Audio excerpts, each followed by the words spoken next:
రాష్ట్రంలో ఇకపై బెనిఫిట్ షోలు ఉండవని సినీ ఇండస్ట్రీ పెద్దలకు తేల్చి చెప్పారు CM Revanth Reddy. Hyderabad command control సెంటర్లో దాదాపు 2 గంటల పాటు జరిగిన సమావేశం ముగిసింది. స్పెషల్ గా టికెట్ల రేట్ల పెంపు ఉండదన్నారు. టెంపుల్ టూరిజం, ఎకో టూరిజం ని సినీ పరిశ్రమ ప్రమోట్ చేయాలని సూచించారు. పెట్టుబడుల విషయంలోనూ సినీ పరిశ్రమ సహకరించాలన్నారు రేవంత్. బౌన్సర్ల ఓవర్ యాక్షన్ సహించమన్నారు. అన్ని అనుమతులు ఉంటేనే సినీ ఈవెంట్లకు నిర్వహించాలన్నారు. అసెంబ్లీలో తాను మాట్లాడిన వ్యాఖ్యలపై కట్టుబడి ఉంటామని చెప్పారు. ఇక సినీ పరిశ్రమ అభివృద్ధి, సమస్యల పరిష్కారానికి ప్రజాప్రభుత్వ సహకారం ఉంటుందని భరోసానిచ్చారు రేవంత్ రెడ్డి. వ్యక్తిగత ప్రయోజనాల కంటే రాష్ట్ర ప్రయోజనాలే ముఖ్యమన్నారు సీఎం రేవంత్ రెడ్డి. వ్యక్తుల కోసం రాష్ట్ర ప్రయోజనాలను పణంగా పెట్టలేమన్నారు. తమకు ఎవరిపైన ఎలాంటి రాగద్వేషాలు లేవని చెప్పారు. టాలీవుడ్ ఇండస్ట్రీకి ప్రభుత్వం సహకరిస్తుందన్నారు. అదే సమయంలో ప్రభుత్వానికి సినిమా ఇండస్ట్రీ సపోర్ట్ కావాలన్నారు. చిత్ర పరిశ్రమను రాజకీయాలకు దూరంగా పెట్టాలని సూచించారు.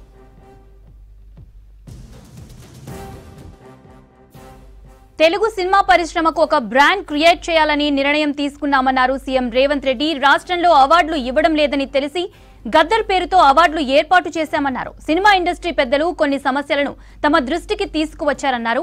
కాంగ్రెస్ సర్కార్ అధికారంలోకి వచ్చాక 8 సినిమాలకు స్పెషల్ జీవోలు ఇచ్చామని తెలిపారు సీఎం రేవంత్.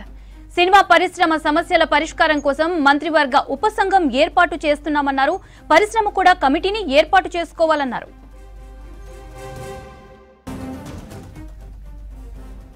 సినీ ఇండస్ట్రీకి ప్రభుత్వానికి మధ్య గ్యాప్ ఉందనేది అపోహ మాత్రమే అన్నారు film development corporation chairman Dil Raju. Benefit షోలు అనేది చిన్న విషయమని, దాన్ని పట్టించుకోవాల్సిన అవసరం లేదన్నారు. సంక్రాంతి సినిమాలు ముఖ్యం కాదని, ఇండస్ట్రీ మేలు జరగాలన్నారు. సీఎం రేవంత్ రెడ్డితో సానుకూల వాతావరణంలో చర్చలు జరిగాయని తెలిపారు. 15 రోజుల్లో సినీ ఇండస్ట్రీ అభివృద్ధిపై ప్రభుత్వానికి నివేదిక ఇస్తామన్నారు. Telugu industry pan world range కి తీసుకువెళ్లాలని సీఎం రేవంత్ రెడ్డి సూచించారన్నారు దిల్ రాజు. హైదరాబాద్ లో ఇండియన్ సినిమాలే కాదు, ఇంటర్నేషనల్ హాలీవుడ్ సినిమాలు కూడా షూటింగ్లు జరగటానికి ఇండస్ట్రీ నుంచి మాకు సలహాలు ఇవ్వండి. ఆ రేంజ్లో హైదరాబాద్ సిటీని ఆ లెవెల్లో పెట్టి వాళ్ళకి కావాల్సిన హాలీవుడ్ వాళ్ళు వచ్చి షూటింగ్ చేసుకోవటానికి కావాల్సినవి కూడా మనం అరేంజ్మెంట్స్ ఏం చేస్తే వాళ్ళు వచ్చి హైదరాబాద్లో షూటింగ్లు చేసి హైదరాబాద్కి ఒక ప్రత్యేకత ఉండాలి సినిమా దానికని 2వ పాయింట్ చెప్పారు. దాని మీద మళ్ళీ మేము ఇండస్ట్రీలో కూర్చొని గవర్నమెంట్కి ఎఫ్టీసీ ద్వారా ఏమేం చేస్తే బాగుంటుంది అనేది చెప్పబోతున్నాం. సో ఆ విషయంలో కూడా ఇండస్ట్రీ, గవర్నమెంట్ 2 హైదరాబాద్ని ఒక ఇంటర్నేషనల్ హబ్గా, సినిమా ఇండస్ట్రీకి ఒక ఇంటర్నేషనల్ హబ్గా క్రియేట్ చేయడానికి అడుగులు వేస్తాం.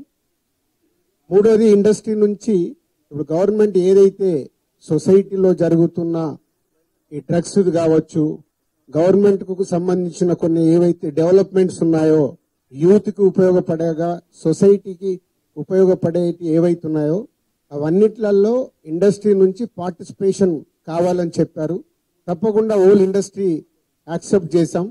ఎందుకంటే గవర్నమెంట్ చేస్తున్న మంచి పనులకి, అలాగే ఈ డ్రగ్స్ విషయంలో కానీ ఈ విషయంలో ఇండస్ట్రీ నుంచి మా హీరోలు, డైరెక్టర్లు ఎవరైతే ప్రత్యేకంగా వాళ్ళ ద్వారా చెప్తే సొసైటీకి రీచ్ అవుతుందో ఆ కార్యక్రమం కూడా తీసుకురాబోతున్నాం. ఇప్పుడు ఇంకా టికెట్ రేట్లు, బెనిఫిట్ షోల వరకు టాపిక్ కాదమ్మా, ముందు ఇండస్ట్రీ గ్రోత్ అది చిన్న పార్ట్. అది బెనిఫిట్ షోలు, టికెట్ రేట్లు అనేది చిన్న పార్ట్, దానికి ఇంపార్టెన్స్ కాదు. గవర్నమెంట్ పెద్దది, నేషనల్ వైడ్గా, ఇంటర్నేషనల్ వైడ్గా తెలుగు సినిమాని ఎలా తీసుకెళ్దామనే బిగ్ విజన్, అదే ఎజెండా.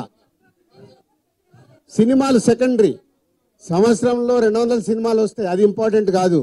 తెలుగు సినిమాని ప్రపంచవ్యాప్తంగా హై లెవెల్లో పెట్టడానికి ఏం చెయ్యాలి, హైదరాబాద్ని ఇంటర్నేషనల్ హబ్గా ఎలా చెయ్యాలి, ఇవి చాలా పెద్దవి. చిన్న చిన్న విషయాలు మనం మాట్లాడుకోవాల్సిన అవసరం లేదు, అవన్నీ టైం చెప్తాయి. ఇమ్మీడిएटली 15 डेज में सीएम साहब एफडीसी एज ए चेयरमैन अभी मैं इंडस्ट्री को और गवर्नमेंट को बीच में कैसा क्या क्या लेके अभी गवर्नमेंट को सबमिट करना इमीडिएटली मैं स्टार्ट करता हूँ. वो मेरा जॉब है.